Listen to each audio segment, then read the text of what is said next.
And that's for certain.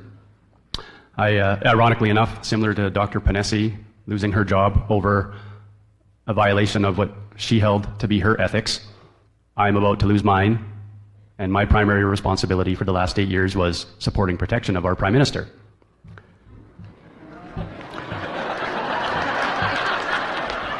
The irony is not lost on me, and probably not lost on him either.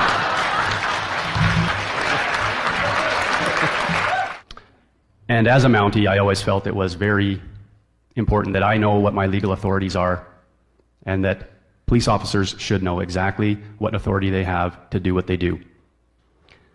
So I've spent a fair amount of time researching the different legislation surrounding what we're currently dealing with, have subsections that detail how both are subject to the Canadian Charter of Rights and Freedoms.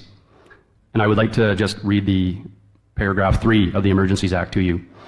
Whereas the Governor and Council, in taking such special temporary measures, would be subject to the Canadian Charter of Rights and Freedoms and the Canadian Bill of Rights, and must have regard to the International Covenant on Civil and Political Rights, particularly with respect to those fundamental rights that are not to be limited or abridged, even in a national emergency. I recently heard former Premier of Newfoundland, Brian Peckford, say very clearly that they have failed to demonstrably justify their infringements on our fundamental freedom. There's many, but I'll hit on the key ones that I think are germane to the current situation. Our mobility rights, where every citizen has the right to enter, remain in, and leave Canada. Our legal rights, everyone has the right to life, liberty, and security of person, and the right not to be deprived thereof, except in accordance with the principles of fundamental justice. Section 8, everyone has the right to be secure against unreasonable search or seizure. That's a big one in the police world.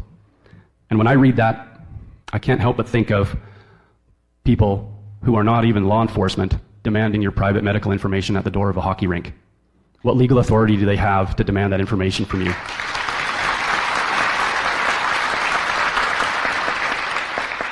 I certainly never had any training or direction in my law enforcement career that indicated to me that I had the right to demand that from someone. In fact, if I wanted to get medical information from a victim of a crime, I had to obtain written consent to deliver to the hospital. Or I had to obtain it by a warrant for a suspect who was potentially involved in a serious violent crime. And the criteria to obtain a DNA warrant, which I have done in my career, is extremely high, the criteria. Everyone has the right not to be arbitrarily detained or imprisoned. So when I read about the secure isolation facility in North Battleford, Saskatchewan, that was very concerning to me.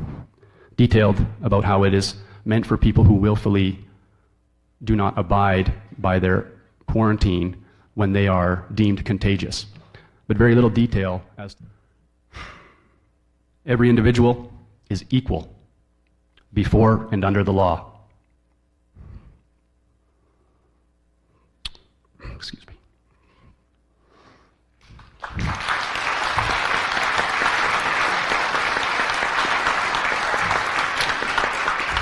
And has the right to equal protection and equal benefit of the law without discrimination. And finally, the most important in my mind is Section 52, where it clearly states that the Constitution, I can't look at you, Piper, is the supreme law of Canada. So I'd like to read my oath of office that I took 15 years ago. I, Daniel Beaufort, solemnly swear that I will faithfully, diligently, and impartially execute and perform the duties required of me as a member of the Royal Canadian Mounted Police, and will well and truly obey and perform all lawful orders and instructions that I receive as such, without fear, favor, or affection of or toward any person, so help me God. I cannot be compliant or complicit with federal policies and provincial regulations that I sincerely believe to be unlawful by every measure. It is certainly not the case that the official narrative has demonstrably justified a gigantic overreach into the fundamental freedoms of every citizen of this country. The RCMP's purpose, if you can read this right off of the RCMP website. From coast to coast to coast, at the community, provincial and territorial and federal levels, we work to prevent crime, enforce the law. We know that the supreme law of this country is the Constitution. We investigate offenses. I can't help but wonder, perhaps offenses of intimidation to our physicians and our scientists, and knowingly withholding life-saving treatment from thousands of Canadians and millions of people globally. We are to keep Canadians and their interests safe and secure. All Canadians, not just a select few. We are to assist Canadians in emergency situations and incidents. So in the context of the pandemic, I've seen us intimidate and arrest Canadians as opposed to assisting them. We've all seen videos. Look at our own history. Other stains on Canada, and the RCMP in particular, things that we have been a part of, carrying out so-called lawful orders. Orders to remove children from their homes to satisfy a government conformity initiative, or the registration and internment of Japanese Canadians during World War II. We're not immune to the stains of history. And I fear we may be repeating past mistakes. In our open letter, under the heading Call to Action to Commissioner Lucky, we have asked her to direct investigators to determine if any criminal acts have been committed in the dissemination of information from federal and provincial health authorities or public figures in positions of trust, thereby putting Canadian lives at risk. To expand on that, I'd like to talk to you about some key points that I recently reviewed from Commissioner Lucky's mandate letter that she received from Minister Goodale. Paragraph 1. The RCMP is responsible to keep Canadians safe and safeguard Canadians' rights and freedoms in an open, inclusive, and democratic society. And it's quoted, "I want to be clear. The Government of Canada recognizes and respects police independence of the RCMP in exercise of police powers in criminal investigations." In paragraph 10, at their best, the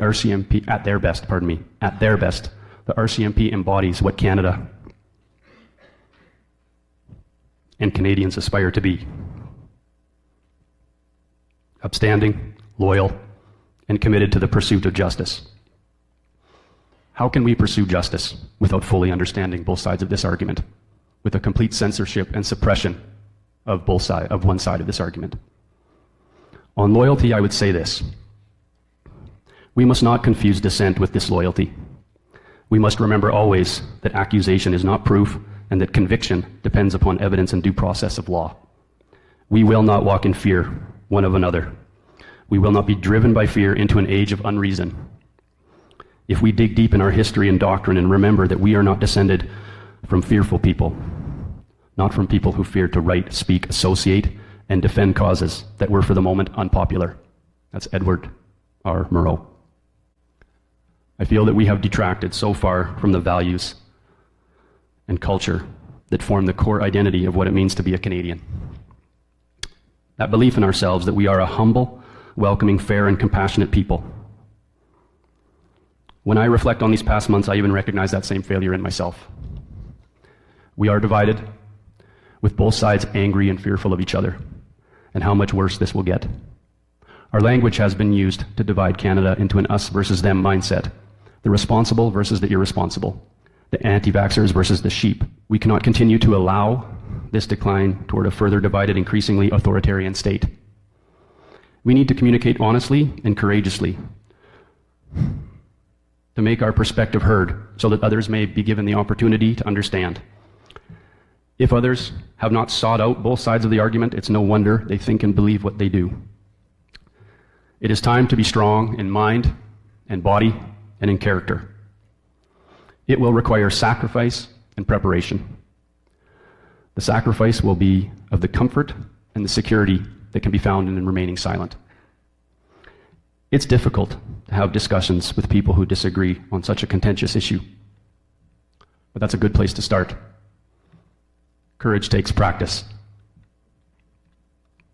If you're actively exercising peaceful noncompliance, go with a group if possible. There is strength in numbers. It will be hard and awkward and very uncomfortable at times. However, if we continue to allow this unchecked by our silence and compliance, then the failure to effect change is on our shoulders. We can live up to the anthem, the true north, strong and free. I have drawn my line in the sand, No more silence and compliance for me. Life will not be the normal of before. Relationships and careers will be sacrificed, but we will learn who we can rely on.